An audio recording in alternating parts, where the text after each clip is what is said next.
첫 번째 달려보죠. 예, 데뷔 69년 차 이순재 선생입니다. 어제 백상예술대상 시상식 많이 보셨죠? 이 장면이 가장 감동적이었다 하시는 분들 많던데요. 바로 만나보시죠. 그게 대사량이 많거든요. 대본 외우시는데 문제 없으시겠어요? 대본 외우는 거요? 그건 배우로서의 기본입니다. 대본 외우지 않고 어떻게 연기를 해요? 뭐 여기서 촬영이 돼서 미안합니다 다시 한번 합시다. 이거 대본 오면 그래도 관둬야 돼요. 그리고 대본을 완벽하게 외야 제대로 된 연기를 할 수 있단 말이에요. 대사만 하는 게 아니에요. 거기다 혼을 담아서 표현해야 되는데 대사 못하고 혼이 담겨집니까? 그러니까 대사를 못할 자신이 없으면 배우 관둬야 돼요. 예. 그 원칙이 배우라는 것은 항상 새로운 작업에 대한 도전입니다. 그 어떻게 연구 안 하고 공부 안 하고 그게 창조가 되겠느냐 하는 얘기예요. 연기라는 건 쉽지가 않습니다. 그래서 연기에 완성이 없다는 얘기가 바로 그겁니다. 잘할 수는 있어도 완성은 아니다. 우리는 완성을 향해서 항상 품이라고 노력하고 도전하는 거예요. 이게 배우의 역할이고 배우의 생명력이다. 이렇게 생각하고 있습니다. 네. 지금 보신 장면이 할아버지 역할을 맡는 배우를 오디션하는 장면을 저렇게 재현한 겁니다. 자, 69살이라고 해도 원로인데 연기 경력이 69년. 대사 못 외우면 배우 관둬라. 아, 정말 이 거장의 말 한마디 한마디가 후덜덜합니다. 네, 배우 이순재 선생은 어제 7일에 열린 제60회 백상예술대상에서 대중문화예술은 무엇인가라는 주제로 특별한 무대를 선보였습니다. 이 연극에서 이순재 선생은 늙은 배우를 필요로 하는 연극 무대 오디션에 접수한 참가자로 등장을 했는데요. 면접관이 연차가 높은데 왜 아직도 연기에 도전 안 하는 질문을 하자 이순재 선생은 항상 새로운 작품, 역할에 대해 도전도 해야 한다. 새롭게 만들기 위해 공부하고 고민하는 게 배우다라고 답했습니다. 그러면서 그동안 연기를 쉽게 생각했던 배우 수백 명이 없어졌다면서 노력한 사람들이 남아있는 거다라고 전했는데요. 끝으로 이순재 선생은 자신을 열심히 한 배우로 기억해 주시면 좋겠다면서 연극 리어왕의 한 장면을 선보였는데 지난해 이순재 선생이 전 세계 최고령 리어왕으로 선보였던 무대의 한 장면이었습니다. 이날 시상식에 참석한 많은 배우들이 이순재 선생을 향해 기립박수를 보냈습니다. 아, 박 교수님. 네, 저는 이 장면을 보면서 국보라는 생각이 떠올랐어요. 정말 이 정도 되면 문학의 국보시겠구나라는 생각이 떠올랐고요. 배우로서도 그렇지만 그냥 인생의 한 스승처럼 들을 말이 너무나 가득했다. 그리고 이순재 선생님이 하시는 얘기를 듣고 있는 배우들, 뭐 유연석 씨, 엄정화 씨, 굉장히 뭉클해하는 얼굴을 보니까 저도 뭉클해져서 너무나 감동을 선사하는 장면이었다 생각이 들었습니다. 그러니까 말이죠. 아우, 저 진짜 유연석 씨 보세요. 좋습니다. 자, 다음 이어가죠. 20초가량 꾹입니다. 정말 많은 사건 반장 우리 가족 여러분들이 제보를 주셨어요. 애견 미용실에서 벌어진 충격적인 장면. 많은 반려견 가족들 진짜 피꺼소타게 만든 장면 만나보시죠. 자, 강아지가 꼬리를 살랑살랑 막 흔들고 있죠. 남성 옆에 꼭 붙어서 말이죠. 아이 귀엽다 하듯 손을 갖다 대는데 쓰다듬는 줄 알았는데 목을 그냥 콱 저렇게 누릅니다. 강아지가 발버둥을 치든 말든 무려 20초간 저렇게 꾹 누르고 있어요. 질식시키려고 작정을 한 듯이. 자, 강아지가 손을 놓으니까 후다닥 진짜 무서워가지고 아유 나 예뻐해주는 인간이 아니었네 하듯이 막 이렇게 막 도망갑니다. 겁에 질려서. 자, 저 남성 아무 일도 없었다는 듯 쳐다봅니다. 자, 백다희 아나운서도 반려견 키우는 걸로 아는데 말이죠. 네, 저도 꽃순이 생각하니까 화가 많이 나는데요. 지난 5월 4일 경남 창원시 한 미용실에서 발생한 사건입니다. 이날 예약된 시간보다 일찍 매장에 방문한 남성이 사장이 안쪽에서 앞손님 머리를 감기던 사이 반려견의 목을 20초가량 졸랐습니다. 그리고 이 남성은 주변을 살피면서 CCTV를 찾더니 사람이 들어와도 짖지 않는다. 강아지 교육을 잘 시켰다라는 말을 하며 시수를 받고 회원권까지 끊고 갔다고 합니다. 이후 반려견이 심하게 기침을 하고 구석에 숨어있기를 반복했고요. 목조름을 당한 소파에는 평소에는 없던 반려견 변까지 묻어 있었다고 합니다. 이때는 별다른 의심을 하지 못하다가 다음 날 제보자가 CCTV를 보고 알게 됐고요. 제보자는 지인을 통해 이 남성이 가게 바로 옆에 있는 교회 목사임을 알았고 목사요? 또 다른 지인이 남성을 찾아가서 따졌지만 강아지가 위협을 했다, 훈육한 거다라고 주장하면서 나를 가르치려 드는 거냐 이렇게 화를 냈다고 합니다. 자, 백 변호사님, 네. 교회 목사입니다. 제가 조금만 더 말씀드리면 신상 다 털렸습니다. 심지어 이 양반이 유튜브에 설교 영상까지 올려놓은 목사예요. 아 근데 목사로서의 자격이 없네요. 그러니까 그 강아지에게 학대를 한 것뿐만이 아니고, 근데 일단 천만다행히 저 반려견은 병원 진료 결과 이상은 없었다고 합니다. 하지만 그 뒤에 어떤 사과나 이런 것도 전혀 없었고 오히려 가게 앞을 지나면서 제보자를 째려보고 욕설까지 했다고 합니다. 제가 목사로서 자격이 없다는 건 이 부분인데, 아이고. 그래서 제보자가 이제 경찰에 동물보호법 위반으로 고소장을 접수를 했습니다. 예. 근데 경찰이 제대로 상담도 안 하고 민원실에 접수하세요 이렇게만 얘기했다고 해요. 아하. 근데 이게 그러니까 확실히 경찰 대응이 미흡했던 거죠. 근데 이게 좀 공론화가 되니까 예. 갑자기 다급하게 경찰에 전화가 왔다고 합니다. 세상에. 빨리 조사하시죠. 이렇게 연락이 왔다고 합니다. 일단 저 반려견 목을 졸랐다는 저 목사 오늘 소환 예정이라고 하고요. 동물보호법에 의해서 저렇게 그 반려견에게 상해를 가하거나 하는 행위를 할 경우는 2년 이하의 징역형 또는 2천만 원 이하의 벌금형이 처해질 수 있습니다. 저희가 방송 심의 규정 때문에 저 영상 원본을 그대로 다 보여드리진 못합니다만 진짜 막 죽으라는 듯이 막 목을 확 조르고 있더라고요. 깜짝 놀랐어요. 다음 이어가죠. 남의 집 깻잎이 더 맛있냐? 사방가족께서 제보해 주신 영상 만나보시죠. 자, 노란 병아리 옷을 입고 다가가는 저 노인, 쓰레기를 들고 전봇대로 고고. 자, 부스럭부스럭 쓰레기를 처리 완료하고요. 홀가분해진 몸으로 걸음을 옮기는데 이때 딱 화분을 포착. 자, 망설임 없이 다가가서 깻잎을 막 뽑기 시작하는데요. 어머, 이 깻잎 내 스타일이야 라고 하듯이 뿌리까지 쑥쑥 뽑아 챙기더니 다시 왔던 길로 사라집니다. 박 변호사님, 진짜 네. 왜 저러고 사니? 깻잎 상추는 길러 먹든지 사 먹든지 둘 중에 하나만 하자 진짜. 훔쳐 먹는 거죠. 지금 가져가는 거고, 아마 본인도 저게 재물적 가치가 먹으려고 가져가겠죠. 버리려고 가져가는 거 아닙니다.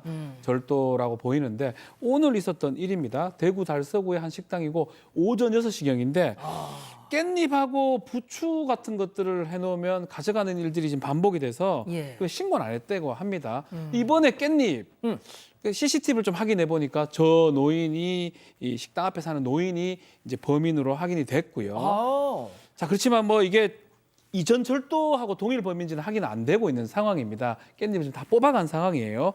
더 나아가서 깻잎도 뽑아갔지만 앞에 영상에 나오는데 자기의 그 쓰레기를 다른 사람 그 배출한 종량제 봉투에 저거. 넣는 모습도 보입니다. 아이고. 저게 뭐 범죄라고 하기는 뭐하지만 얌체죠. 얌체고 이 깻잎 뽑아가는 거는 절도가 될 수 있고요. 이 제보자가 제발 좀 남의 물건에 손 좀 대지 말라. 손 좀 대지 마. 이런 말씀을 전하기도 하고 깻잎 사 먹든지 길러라. 이건 제 말입니다. 이 제보자 말은 아닙니다. 네. 알겠습니다. 좋습니다. 자, 다음 이어가죠. 민폐 달인들, 진짜. 자, 제보해 주신 사진 만나보시죠. 자, 영화관에 한창 광고가 나가고 있는데요. 저 앞에 좌석 위로 하얀 발이 삐죽삐죽 맨 다리까지 드러내고 각자의 족을 저렇게 자랑하고 있습니다. 자, 박 변호사님, 예. 요즘 영화관에 발 올리는 게 유행인가요? 지난주부터 왜 이렇게 극장 의자에 발 올리는 제보 사진이 쏟아지는 걸까요? 발 올리는 게 유행이 아닙니다. 그럼에도 불구하고 이 경기도 의정부의 한 영화관인데요. 5, 60도로 보이는 관객 4명이 앞좌석에 막 발을 올리고 이런 모습. 심야 영화를 지금 영화 상영 중에도 계속적으로 이런 모습이 반복됐다라고 합니다. 사실은 범죄는 아니에요. 계속 얘기하지만 예. 자꾸 저런 게 반복되면 저걸 범죄화할 수도 있습니다. 그래서 사실은 기본 중에 기본이죠. 앞자리에 사람이 있든 없든지 간에 있든 없든. 그 자리에 다리를 올려서는 안 됩니다. 그러니까. 너무나 당연한 건데 사실은 저렇게 함으로써 우리 찍어 보낸 분 입장에서는 너무 보기 싫었던 것 같아요. 절대 좀 그러지 말라는 취지에서 했고, 좀 그냥 편하게 보는 건 좋지만 뭐 신발 벗거나 다리 올리거나 남들한테 피해를 주면 안 된다 이 생각이 듭니다. 저러고 싶으면 그 리클라이닝 그 의자 있는 좀 더 고급 집에서 봐요, 집에서. 집에서 그 고급 영화관 가면 완전히 뒤로 누워서 볼 네. 수 있거든요. 좋습니다. 자, 마지막 사연으로 가보죠. 알쏭달쏭 어버이 마음입니다. 진짜 오늘 어버이날 딱 맞춰서 이 집단지성의 판단을 받아보고 싶으시다면서 제보를 주셨어요. 네, 각종 기념일에 선물을 챙겨드리면 꼭 짜증을 내는 부모님 때문에 속상하다는 딸의 사연입니다. 사연자의 부모님은 사연자가 각종 기념일에 케이크나 꽃, 선물 등을 사서 드리면 항상 돈 아깝다 이러면서 짜증을 낸다고 하는데요. 이게 인사치레 정도로 하는 빈말이 아니라 네가 사주는 선물은 어차피 다 마음에 안 드니까 사오지 마라. 돈 아깝다라면서 상처되는 말을 해서 항상 너무 서운했다고 합니다. 이번 어버이날을 맞아서도 부모님께 카네이션과 케이크를 선물하려고 찾아보는데 카네이션 가격이 비쌌다고 합니다. 게다가 이번에도 괜히 돈 낭비했다면서 상처되는 말을 들을까 봐 걱정되는 마음에 한참을 고민하다가 결국 안 사고 빈손으로 갔다고 해요. 아이고야. 어버이날을 맞아서 부모님께 간 날 꽃값이 비싸기도 해서 준비를 안 했다고 했는데 그 자리에서는 아무 말씀 안 하시던 부모님이 친척분들과 통화하는 도중에 나는 어버이날인데 카네이션도 못 받았다면서 서운해하는 걸 들었다고 합니다. 아이고야. 선물 드릴 때마다 돈 낭비한다면서 면박을 주고 짜증을 내더니 진짜 선물을 안 주니까 서운해하는 부모님 더 이상 상처받고 싶지 않은데 어떻게 해야 할지 사연 보내주셨습니다. 그렇군요. 자, 기다리고 기다리셨던 부처 핸즈업타임 유튜브 JTBC 뉴스 채널과 사건 반장 독립 채널에서 6천여 분의 가족 여러분들 함께하고 계신데요. 채팅창에 X로 함께 참여해 보시죠. 먼저 엄마입니다. 아이고 상이 이놈의 지집애, 이 눈치 없는 놈의 지집애. 네가 그러니까 남자친구가 없지. 인사치레로 하는 말이랑 진심도 구분을 못하면 어찌 시집을 가려고 그러냐. 야, 그 말 몇 마디 했다고 진짜 꽃을 안 사와. 어버이날 가슴 휑한 거 세상 천지 우리 네 아빠랑 나밖에 없어. 나 같으면 현금이라도 내놓겠다 이거사. 이거 동그라미. 좋습니다. 아, 이구도 좋아요. 자, 다음 사연자 딸입니다. 엄마 뻥치지 마. 인사치레 아닌 거 다 알아. 진짜 짜증나. 도대체 불만이 뭔지 진심을 얘기해. 기껏 용돈 아껴서 카네이션 사놨더니 허구날 비싸다는 둥, 조화처럼 생겼다는 둥. 도대체 이게 무슨 심보야. 그래서 준비를 안 했더니 이젠 또 서운하다고 딸내미 뒷담화를 해. 도대체 나는 어느 장단에 춤을 추니. 짜증나 X. 일단 백 변호사님부터 달려볼게요. 일단 선물이라는 건 주는 사람도 행복해야 되거든요. 일단. 근데 이 어머니가 본심은 어떠신지 모르겠지만 우리 사연을 보내주신 제보자께서 그럴 때마다 본인이 너무 짜증날 정도로 면박을 당했다고 계속 얘기를 하시는데 사실 어렵지 않습니다. 그런 선물 사오면 왜 이런 거 샀니라고 하면서도 고마워 한마디만 했으면 아무 문제 없었을 일인데 주는 사람도 힘들게 하고 정작 주지 않았을 때 저렇게 행동을 하시면 전 두 분 관계만 소원해질 수 있어요. 이거는 무조건 어머니가 잘못했습니다. 무조건. 자, 교수님. 네, 저는 오랫동안 상담사로 일하면서 이렇게 막말로 인해서 상처받는 자녀들 케이스를 수도 없이 만났어요. 그러니까 정말로 뭐 사랑을 안 해서 그런 경우도 있었고 사랑을 하지만 말만 이렇게 하는 경우도 있고 본인이 잘못한 거를 모르시는 분도 있고 알지만 제어를 못 하시는 분도 있어요. 근데 이게 이 말로 상처받는 사람은 이 상처가 너무 깊게 들어가고 오래 가기 때문에 사실은 웬만해서 사과를 받거나 이렇게 설명을 듣기 전에는 정말 평생의 상처로 가요. 그래서 이거는 말을 해야 된다. 이 딸이 엄마한테 이 내가 얼마나 상처받고 있는지 말을 좀 해야 되고 말을 했는데도 변하지 않으면 좀 멀리해야 될 수도 있다. 저도 이거는 어머니의 무조건 잘못이다. 자, 이거 반박을 저는, 하실 수 있을까요? 네, 반박이 좀 옛날 분 같아요. 어머니께서. 어머니 말씀은 정반대로 해석하면 됩니다. 저희 어머니도 좀. 청개구리 엄마. 예, 어머니도 야야 대구 오지 마라 그러면 가면 돼요. 선물 필요 없다 그러면 선물 해주면 돼요. 애들 데리오지 마라. 애들을 데리고 오라는 뜻입니다. 반대로 해석하면 되는 거거든요. 돈 힘들게 버는데 뭘 돈 자꾸 다 주냐. 달라는 뜻이에요. 반대로 해석하는 게 아예 편한데 어차피 아마 알고 있었던 것 같아요. 이렇게 계속 반복해왔기 때문에 그러면 우리 사연자님께서 카네이션 됐다 하면 그대로 사가셔야 됩니다. 돈 필요 없다 하면 돈 가져가면 됩니다. 그러니까 몰랐다가 모르겠지만 알고 있었기 때문에 앞으로는 좀 그렇게 했으면 좋겠다. 그런 마음에 제가 X를 들었습니다. 박지훈 변호사님 부모님은 짜증내고 화내진 않으시는데 오지 마라 그런다고 안 가면 불효자죠. 약간 화도 내십니다. 근데 이거는 지금 상황은 그 정도 수준이 아니잖아요. 일단 다르지. 약간 화도 내시는 약간 걸로. 화도 내실 때 그때 잘 보고 화낼 때 그만큼 해드리면 돼요. 그러니까 네. 화도 내시는 걸로. 네. 자, 백다희 아나운서, 우리 가족 여러분들은요?